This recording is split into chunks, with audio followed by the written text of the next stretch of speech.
Today I will show you how to lay down hardwood floor without using a nailer, and I am using screws instead, and these are trim head screws that has a very narrow head, and it's 2 inches long. So this happens to be this brand that I've been using. You will need a lot of the screws, and these are not cheap. A box of these 510 cost about between $40 and $50. I used up about 3 boxes so far. I'm on my 4th box, and I laid the kitchen and the living room. Approximately, I laid, I would say, 400 square foot so far. So I think this 4th box is going to be enough. Just finishing up the living room, and I am now working on the dining room, which is really just 7.5 by 10 up to this point.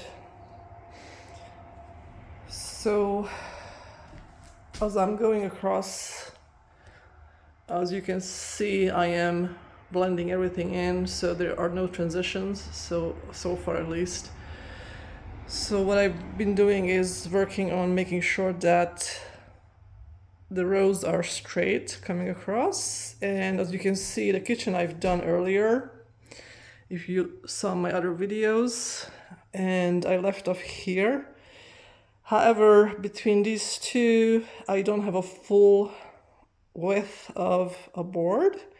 It's shy of a half an inch, as obviously, as I was working through the living room, that might be not quite square, or whatever the reason was, it's not going to meet. So I will have some type of transition, whether I'm just going to be able to manufacture a narrow board that I can put across.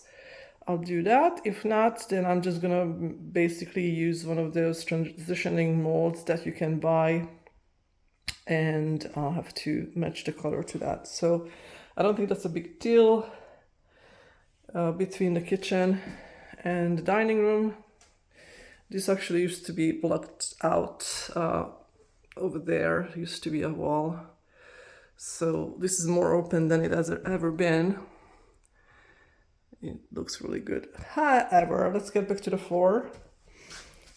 So what I would do is, I'm not going to talk about how to prepare the floor and how to figure out the pattern. That's, if you want to look at other videos, they tell you about that. However, if you're using this method, is because you may want to lay it down, and then maybe it doesn't look just right, and you want to take it up and patch things up. Like in this case, this floor was very uneven. I did a lot of patching. However, as I go along, I may have to do additional patching to level it. And then that's one reason. The other main reason why I'm doing this methodology is because I work on this periodically. I don't just have a day or two where I can just work on it and finish it. I mean, the kitchen itself, I think I worked on that in 3 different occasions. As far as doing the living room, I've been working on that probably 5 or 6 different occasions, because I can only be here for a couple of hours on the weekends. So that way I don't have to go rent one of those nailers, or I don't want to buy one, really. So to me, this works out much better and more cost efficient, I think, even with the screws. I mean, totally, I spent $200 on screws the most. If I had to buy a good nailer, I would probably spend more, and you still have to buy the nails or staples for that, which probably costly. So anyway, and all you need is really just a drill, and you're all set. So let me set you up and show you how I'm doing this. So the first thing you have to do is fit your board that you laid out as the pattern, and make sure, I always make sure first that it will actually fit onto the previous row. So I would definitely start out hammering this in.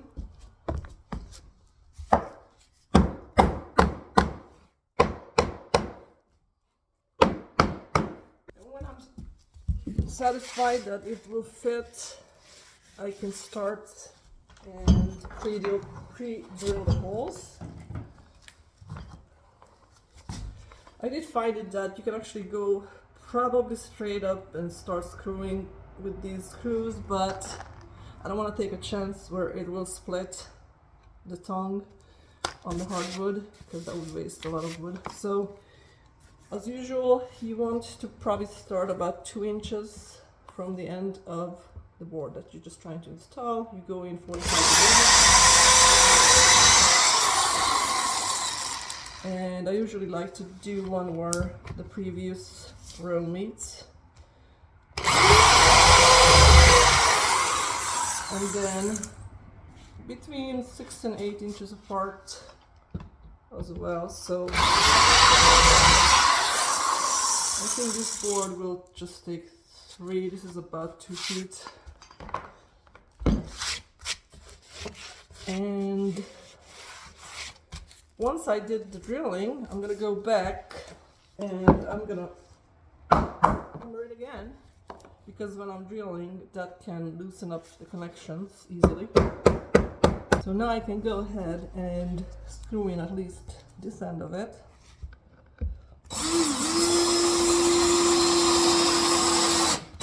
And you don't want to go too deep. You don't want to bury the head of the screw, really.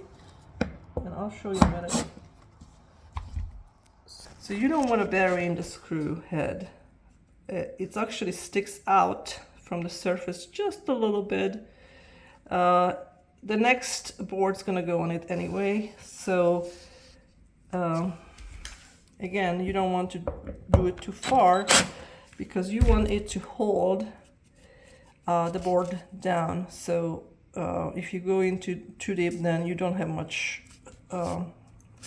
thickness of the tongue to hold.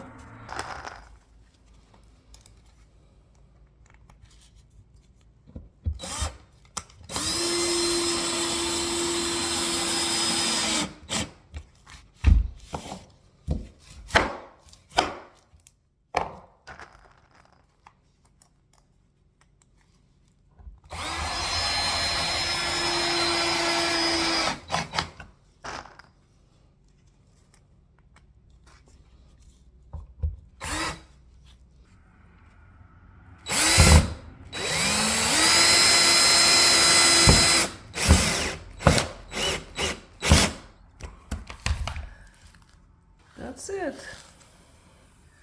Just making sure that everything is in properly. Sometimes you have to adjust. And then I clean this out, ready for the next row. See you next time.